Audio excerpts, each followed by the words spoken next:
ఎస్టెన్ TV ప్రజాప్రతినిధి కార్యక్రమానికి స్వాగతం. ఈ కార్యక్రమంలో ఈరోజు మనం హస్తినాపురం 16వ డివిజన్ శ్రీమతి రామావత్ పద్మానాయక్ గారితో ఉన్నాం, కార్పొరేటర్. నమస్తే మేడం.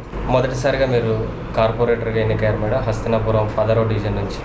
మీకు ఎలా అనిపించింది, అంటే కార్పొరేటర్గా ఎన్నిక కావడం ఎలా ఉంది మీకు? నా పేరు రామావత్ పద్మానాయక్, హస్తినాపురం కార్పొరేటర్. మరియు ఇప్పుడు కొత్తగా స్టాండింగ్ కమిటీ మెంబర్ కూడా ఇచ్చారు. ముందు కేసీఆర్కి, కేటీఆర్కి, మేయర్ గారికి ధన్యవాదాలు. 10 టీవీ లాంచ్ అవుతుంది కదా, ముందు యజమాన్యానికి పనిచేసే ప్రతి ఒక్కరికి పేరు పేరున శుభాకాంక్షలు. Thank you madam. కార్పొరేటర్గా ఎన్నికైన తర్వాత ఇప్పటి వరకు మీ డివిజన్లో ఎలాంటి అభివృద్ధి కార్యక్రమాలు మీరు చేపట్టారు?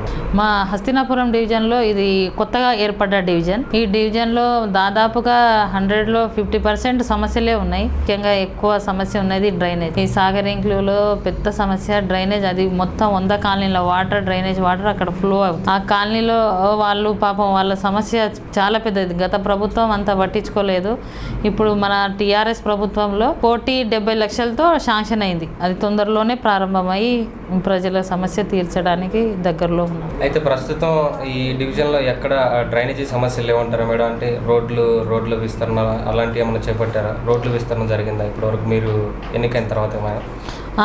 జరిగాయండి. దాదాపుగా 12 కోట్లతో మాకు సీసీ రోడ్లు, బీటీ రోడ్లు చేసాము మేము. అందులో కొత్త కాలనీలు ఇప్పుడు అన్నీ స్టార్ట్ అయ్యాయి. మా డివిజన్లో మొత్తం ఓపెన్ ల్యాండ్ ఎక్కువ. ఇప్పుడు కొత్త కాలనీలు ఏర్పడుతున్నాయి. వాటర్, రోడ్డు, కరెంటు ఆ సమస్యలే ఉంటాయి. ప్రతి కాలనీలో ఉండే సమస్యలు అవి కరెక్ట్ ఉంటే మన దగ్గర వాళ్ళు రారు. ఆ సమస్యలు రాకుండా మేము దగ్గరుండి చెత్త కానీ తీపియడం కానీ, కాలనీలో ప్రతి ఒక్క కాలనీలో చెత్త రోడ్డు మీద వేయకుండా, పక్క ప్లాట్లో వేయకుండా, ఇప్పుడు వచ్చే డస్ట్బిన్లు ఇచ్చాము మేము. డస్ట్బిన్లు ఇవ్వడం, ఆటోలు రావడం, దాని ద్వారా మేము చెత్త ఓపెన్ ప్లాట్లో పడకుండా డంపింగ్ యార్డ్కి వెళ్ళిపోతుంది చెత్త. Okay madam. అయితే ప్రస్తుతం తడి చెత్త, పొడి చెత్తని వేరు చేసే కార్యక్రమాన్ని ప్రారంభించడం జరిగింది ప్రతి ఒక్క చోట. అయితే మీ డివిజన్లో ఆ కార్యక్రమం ఎలా జరుగుతుంది ప్రస్తుతం? దానికి వాళ్ళకి 50 రూపాయలు ఇచ్చే బదులు 40 రూపాయలే ఇవ్వండి, ఇచ్చి చెత్తని ఆటోలోనే వేయండి అని మేము ఇంటింటికి వెళ్ళి బొట్టు పెట్టి మరీ చెప్తున్నాను. డప్పు సాటు కూడా చెప్పిస్తున్నాం. ప్రస్తుతం ఈ డివిజన్లో ఉన్న ప్రజలకి ప్రభుత్వ సంక్షేమ పథకాలని చేరవేసే దిశగా మీరు ఎలాంటి ప్రయత్నాలు చేస్తున్నారు? అంటే ప్రతి ఒక్కరికి సంక్షేమ పథకాలు అందుతున్నాయా లేదా అనే వాటి మీద మీరు ఎలాంటి అవగాహన కల్పిస్తున్నారు ప్రజలకి ఇక్కడ? మేము ప్రతి మీటింగ్కి వెళ్ళినప్పుడు ఉన్నది, ఇప్పుడు మెయిన్ మా స్లమ్ములు ఎక్కువ ఉన్నాయండి. దాదాపుగా నాకు 20 స్లమ్ముల దాకా వచ్చాయి. నందనవనం అనేది పెద్ద స్లమ్. అది అక్కడ వాళ్ళకి మనం చేసే ప్రతి సంక్షేమ కార్యక్రమాలు వాళ్ళకి తెలియదు. మనం చెప్పాలి. ప్రతి మీటింగ్కి వెళ్ళినప్పుడు నేను కళ్యాణ లక్ష్మి గురించి చెప్తాను. కళ్యాణ లక్ష్మి ఎలా మీరు తీసుకోవాలన్నది, ఎలక్షన్కి ప్రతి ఇంటికి వాటర్ కలెక్షన్ ఇస్తున్నాం కదా, ప్రభుత్వం ఇస్తా అన్నారు, దాని గురించి, ఇంకా పెన్షన్ల గురించి వాళ్ళకి తెలియంది. ఇది ఇచ్చేది మన టీఆర్ఎస్ ప్రభుత్వం, కేసీఆర్ గారు ఇస్తున్నారు. ముందేమో 200 ఉండేది, ఇప్పుడు పెన్షన్ వృద్ధులకి 1000 రూపాయలు దాకా ఇస్తున్నాం కదా, దాని గురించి వాళ్ళకి చెప్పడం. వాళ్ళు వచ్చి మా మనిషి ఒకరు, మా వాళ్ళు టీఆర్ఎస్ కార్యకర్తలు, నాయకులు ఉంటారు కదా, ఆ నాయకుల ద్వారా మేము వాళ్ళకి అందేటట్టు, రాని వాళ్ళకు వచ్చేటట్టు చేసి వాళ్ళకు అందేటట్టు చేస్తున్నాం. ప్రస్తుతం ఈ డివిజన్లో ఉన్న మంచినీటి సమస్యలు ఏవైతే ఉన్నాయో వీటన్నిటిని తీర్చే దిశగా మీరు ఎలాంటి కార్యక్రమాలు చేపడుతున్నారు? మొన్న ఎండాకాలంలో చాలా ప్రాబ్లం అనిపించింది వాటర్ది. ఆ వాటర్ బోర్ వేయడం అంటే వేస్తే మళ్ళీ ఆ బోర్ పడదు, వేసినా వేస్ట్ అన్నట్టు. ప్రతి స్లమ్లో దాదాపుగా 20 ట్యాంకర్లు వాటర్ పంపించాము.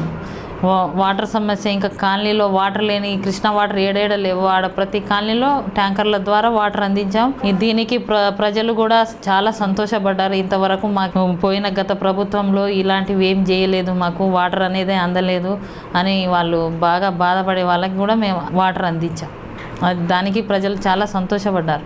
అది మొన్న మేము జనసభ పెట్టాము, అందులో ప్రజలు చెప్పిన మాటే నేను చెప్తున్నాను. అయితే మేడం, ఇక ముందు మీరు ఎలాంటి అభివృద్ధి కార్యక్రమాలను చేపట్టబోతున్నారు? మీ డివిజన్లో ఉన్న సమస్యల్ని ఎలా తీర్చబోతున్నారు? అంటే మంత్రి కేటీఆర్ గారు 100 రోజుల ప్రణాళికను ఒకటి చెప్పి రిలీజ్ చేశారు కదా, అలా మీరు ఎలాంటి ప్రణాళికతో ముందుకు వెళ్ళబోతున్నారు ప్రస్తుతం? ఈ 100 రోజుల మా ప్రణాళికలో మేము 20 కోట్ల పనులు చేశాం. అందులో డ్రైనేజు, వాటర్, ఇంకా ఇది ఏంటిది కమిటీ హాల్స్, రోడ్స్ ఇవన్నీ వచ్చాయి. ఆ పనులు కూడా జరుగుతున్నాయి. డ్రైనేజీ సమస్య మెయిన్గా బయటికి వర్షం వచ్చినప్పుడు బయటికి వాటర్ రావడం, లేదా రోడ్ల మీదకి రావడం, వెహికల్స్ వెళ్తున్నప్పుడు ఎలాంటి ఏమైనా ప్రాబ్లమ్స్ ఎలా ఉన్నాయి, వాటిని మీరు ఎలా తీర్చబోతున్నారు? ఈ సమస్య చాలా ఉంది. ఇప్పుడు నేను వచ్చి 100 రోజులైంది కదా. ఇప్పటికే నేను బీడిరెడ్డి గార్డెన్ నుంచి సాగర్ ఎంక్లు వరకు కొత్త పైప్ లైన్ వేపిస్తున్నాను.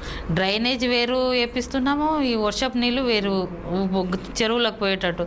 ముందు గత ప్రభుత్వంలో ఏం చేశారంటే డ్రైనేజ్లోనే ఈ వర్షపు నీళ్ళు రెండు కలిపేసేసరికి ఓవర్ఫ్లో అయిపోయి అంతా కాలనీలోకి వచ్చేస్తుంది.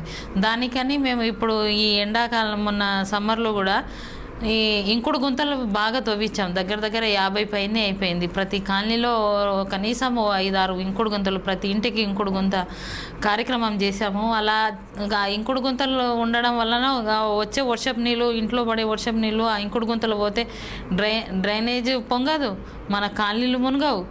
అలా ప్రతి ఇంట్లో వాళ్ళు చేసుకుంటే బాగుంటుందని అనుకుంటున్నాను. అయితే ఇప్పుడు మీ డివిజన్లో మీరు స్వయంగా ఇంటింటికి వెళ్ళి దీని మీద ఎలాంటి అవగాహన కార్యక్రమాలు ఏమైనా చేపట్టారా? ఎలాంటి చేపట్టబోతున్నారు ఇంకా ముందుగా? ఇది ప్రతి కాలనీకి మేము ఇంకుడు గుంత తవ్వినప్పుడు ఒక మీటింగ్ లాగా పెట్టి ప్రతి ఒక్కరికి చెప్పే మాట, ఇప్పుడు రాబోయే కాలంలో మనకు వాటర్ సమస్య ఎక్కువవుతుంది.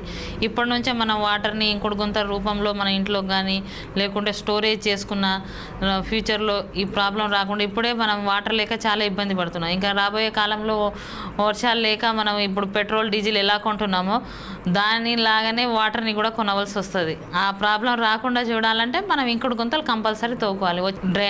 గ్రౌండ్ వాటర్ పెరుగుతుంది, ఆ సమస్య రాకుండా చూడాలని ప్రతి ఒక్కరు, ప్రభుత్వం అదే దృష్టిలో ఉంది, మేము కూడా అదే దృష్టిలో ఉన్నాం. అయితే పోయిన వేసవిలో నీటి ఎద్దడి బాగా ఎదుర్కొన్నాయి ప్రతి డివిజన్లో కూడా. అలానే ఈ డివిజన్లో కూడా నీటి సమస్య ఏర్పడింది. వేసవిలో మీరు ఎలాంటి కార్యక్రమాలు చేపట్టారు ఈ నీరుని అందించడం కోసం ప్రజలకి? ఫోన్ చేస్తే ఫోన్ల ద్వారా మేము ట్యాంకర్లు పంపించాం. రోషన్ దావుల దాదాపుగా రోజుకి 8 ట్యాంకర్లు పంపించాం. నందనవనంలో 20 ట్యాంకర్లు, ఒక్కొక్క గల్లీకి 2 ట్యాంకర్లు పంపించాం. అసలు వాటర్ సమస్య రాలేదు.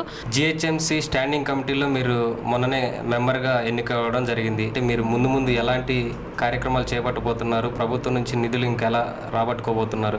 ఫస్ట్ కార్పొరేటర్ని, తర్వాత స్టాండింగ్ కమిటీ మెంబర్ ఇవ్వడం కూడా నా అదృష్టంగా భావిస్తున్నాను. ఎందుకంటే ఈ డివిజన్నే కాకుండా కాన్స్టిట్యున్సీ మొత్తానికి డెవలప్ చేసుకునే హక్కు ఉంటుంది. ఏదున్నా ఇప్పుడు మనము 3 crores వరకు ఏ పనులున్నా చేసుకోవచ్చని తెలిసింది నాకు. ఆ పనుల ద్వారా మేము ఈ ఎల్బీ నగర్ కాన్స్టిట్యున్సీకి మెయిన్ ప్రాబ్లం ఉన్నది డ్రైనేజ్ సమస్య. ఆ సమస్యను తీర్చాలని ఈ 1 yearలో అనుకుంటున్నాను.